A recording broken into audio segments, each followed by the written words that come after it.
Oh, wow. Nice and warm, nice and warm. Hey, everybody. Welcome back. Thanks for stopping by, hanging with BigE. So today I just want to do a very quick follow-up on the Chinese diesel heaters. That video that I did a while back has gained a lot of traction.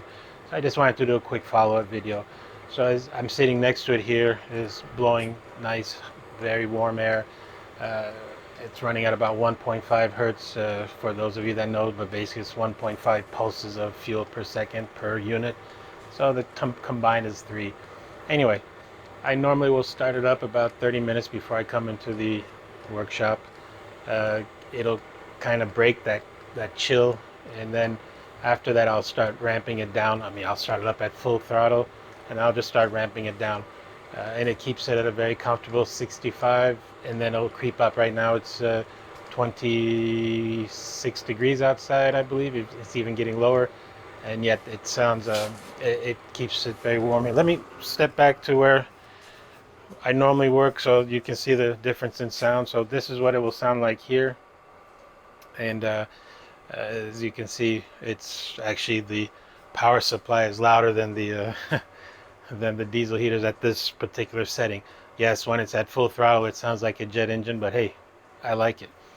Anyway, just going to do a quick, show and tell and what we're doing. I'm very happy with it. They've been running for the past year flawlessly. I mean, the last year when I set it up that time, and then this year so far it's running. It's I don't know if I get into the economics of it, but basically one tank is about $12, and I can use that one tank pretty much the whole, well, I wouldn't say the whole week, but 4 days if I'm running it at decent. So $12 for 4 days, it's better than electrical at 1500 watt heater. Anyway, I might do a follow-up video depending on how the traction goes on this one, where we actually do a test on these, and I explained why I got 2 in the past, but basically the 2 is, one, it's redundant in case one goes bad, but also it's because it provides a lot more heat and more quickly heats it up, not down, and that way I can throttle it down and then it doesn't have to run as loud. But for me, I'm very happy with it. So I hope you enjoyed the video. Thanks so much. Like and subscribe if you enjoyed the video, and I'll hope to see you guys soon. Thank you so much. Oh, that's so nice.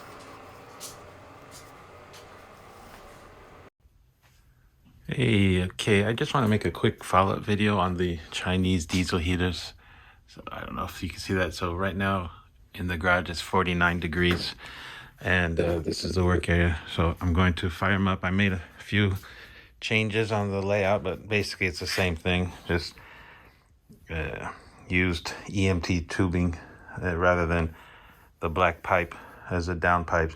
In fact, I was going to change it all out, but I didn't do that yet. But anyway, so just to fire it up, I'm going to turn it on. I put it on a switch, and the reason for that is you'll hear it in a second. The power supply is really loud when the fan is just running. So when I'm turning it on, if I can turn it on here,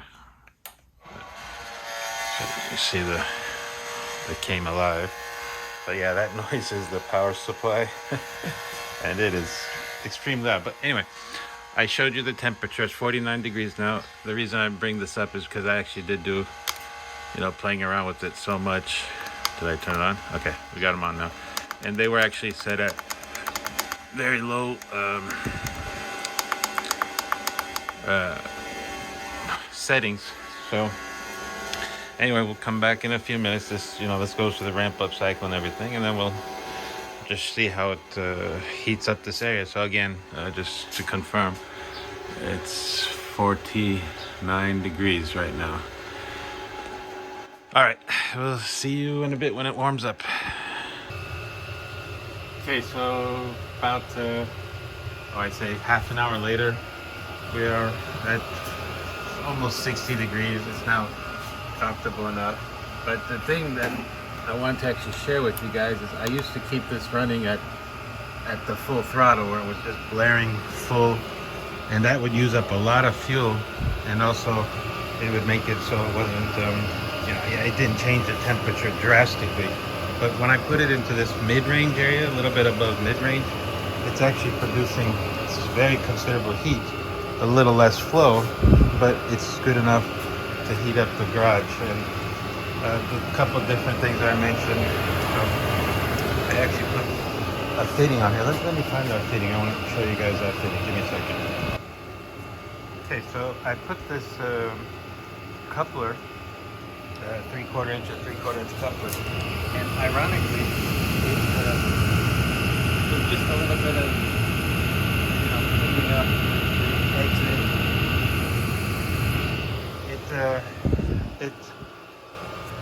The exhaust port, or the exhaust hole, or exit, let's say the exhaust exit, was almost perfect fit inside this this EMT 3/4 inch pipe coupler. So that worked in there. I tightened it down considerably. So now that's coming down this 3/4 inch EMT here, and it's going to, yep, you guessed it, an electrical box. Now the reason I selected that one is there's a little bit of an angle, so to get out and go back, it has to move. It doesn't create back pressure. I've tested it, so there's no thing, but I wanted the access holes here so I could actually do some cleaning if required. But so far this thing has produced literally no soot, so it's pretty good. And then my original goal was to just continue with the EMT out, but I had this 3/4 inch black pipe, or I believe, yeah, 3/4 or 1 inch, I don't remember what that is. Anyway, that threaded in directly into, sorry, I didn't mean to show you my foot. That threaded in directly into the junction box. And now that just goes out, and then here I have the again, these EMT couplers. One side on this one is threaded and the other side is compression fitting. So those not going, and then the exhaust that came with the unit, it actually just since it's flexible, it just goes under the garage door, and then of course along the whole garage door, because it doesn't close fully along the length of the garage door, I got these bean bags. And like I said, it's not that loud anymore. In fact, in a little bit I'll start to turn it down. As you can see, just in the last few minutes we've been talking, we've already gone up. I did try to clean up my desk, for those of you who saw how messy it was. Anyway, so I wanted to give you guys an update on that, and then we'll I'm very happy with it. There's a lot of comments that I want to address maybe in another video, but I just wanted to give you a follow-up on this, or I might add it here in a bit. All right, see you guys. About an hour has gone by since I started the thing, the diesel heaters. It's about 40 degrees outside, so it's not extremely cold. It's running now. I also wanted to point out that someone asked in the past, the fuel filters right there coming off, so they're both being fed off the single tank, that 10-liter tank that came with it. It's now running at 1.9 hertz, just so you can see that. They're both running at 1.9 hertz. Very low, very quiet, and it will maintain the temperature of this 66. It'll slowly keep creeping up. So just wanted to share that with you guys. I am extremely happy with this because it's not only provides heat even in the when it's below zero outside, it still warms it up to 70 degrees in here relatively easily. But the thing is, I wanted to mention that it is so far the cheapest solution I found to heat it up, the garage. Some caveats being, you have to have that way to get out the exhaust. Maybe in the future, put a couple holes outside, make a proper exit for the exhaust. I've seen a lot of videos where they put these units outside. For me, that doesn't make sense. It would be much quieter and you'll be blowing in air, but you will also be cooling it down considerably from those bends going into the house or into the shop. Anyway, yeah, it's not purpose for what we're doing with it, but for what I'm doing with it, it's working out great. Okay, so I also wanted to show you the startup outside and how much smoke actually comes out. You can see it comes through the garage from here. That little piece of cardboard is to keep the heat away from the seal. But it's now ramping up, and in a few seconds it'll be full. Don't know if you just want. Why don't I just bring you guys back when it's full and you'll see it. Okay, we're now at full send. This is the smoke produced outside, and this is usually at startup. It starts to go down a bit. Here's the sound. So it's not very loud. I'm standing about 5 feet away right now, and you can barely hear it. It's not disturbing at all, and yeah. So that's what it looks like from the outside. Okay, so that's the temperature inside now, and then these are running. I explained a bit about the fuel. They're running at full throttle or full send.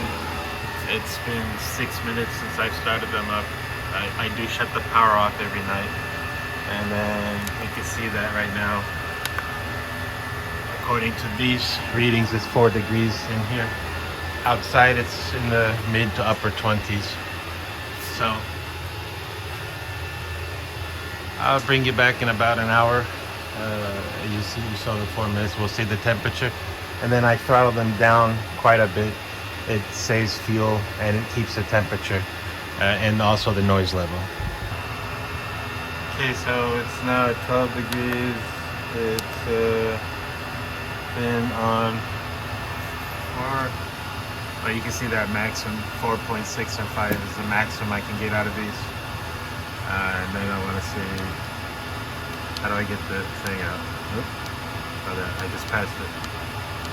So they've been on for 1 hour and 7 minutes. And that's the closest to that, and the area that I'm working at is 50 degrees. All right, it's been about 2 hours, as you see, running.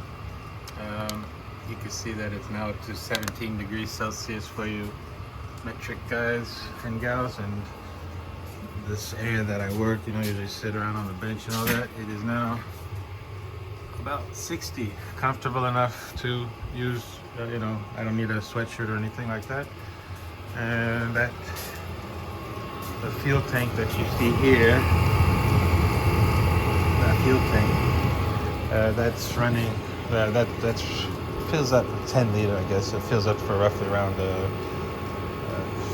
$13, $14, $15 now, depending on which one. And this is the speed that I'll run that for another, let's say, 2 hours.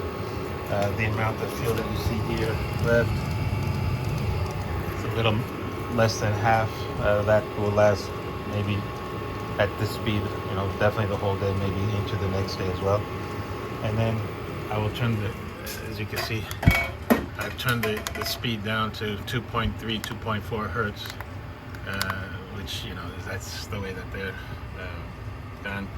So this will run like this for, like I said, another hour or so, and then I'll drop it down to like 1.8. All right, so hope this helps someone. Thanks for watching. Bye-bye. Well, thanks for joining me today. This was more of an informative video. It wasn't intended to be a how-to or to show anything. Rather than just what it is in terms of how the equipment was running. Today it's -8 outside right now, and I put up here the temperature that's in the garage. It was 16 point something Fahrenheit. Don't know what the conversion is right now off the top of my head, but it's pretty darn cold in Celsius too, so it's below 0. But it was too cold. The connections between the two quick couplings were so cold that it wasn't making a good seal, and there was a lot of exhaust being leaked into the garage. And it also could be that it's plugged because the snow drift was covering the exhaust port. So I didn't fire it up to show you the temperature change, but if it would have fired up, it would have heated the garage. Anyway, this is again, like I said, just a kind of quick update to show you what's going on, and hopefully we'll have something out here soon. Say bye, little D. Bye. Thanks for hanging with BigE.